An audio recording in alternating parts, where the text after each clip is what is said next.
വർഷം മുഴുവൻ മഞ്ഞ് മൂടിക്കിടക്കുക.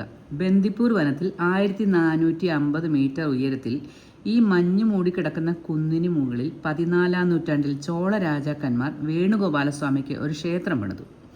കടുവകളുടെ കാട്ടിലാണ്. വന്യജീവി സങ്കേതത്തിനുള്ളിലായതിനാൽ ഈ ക്ഷേത്രത്തിൻ്റെ പരിസരത്ത് ആരും താമസമില്ല. നിശബ്ദം.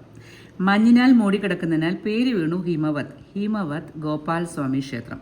തക്കം കിട്ടിയപ്പോൾ വെച്ച് പിടിച്ചു കോഴിക്കോട്ടേക്ക്. അവിടുന്ന് രാവിലെ 5 മണിക്ക് മൈസൂർ ബസ് പിടിച്ച ഗുണ്ടൽപേട്ടിലേക്ക്, പിന്നെ അടുത്ത ബസ്സിൽ ഫോറസ്റ്റ് ഗേറ്റിലേക്ക്. അവിടെ ക്യൂ നിന്ന് ഫോറസ്റ്റ് ബസ്സിൽ കയറിക്കൂടി. അങ്ങനെ കുറേ നാളായി എന്നെ മാടി വിളിച്ചു കൊണ്ടിരുന്ന ഈ കാട്ടിലെ മഞ്ഞ് മൂടിക്കിടക്കുന്ന കുന്നിന് മുകളിലെത്തി. കുറേ നേരം ഇരുന്നു.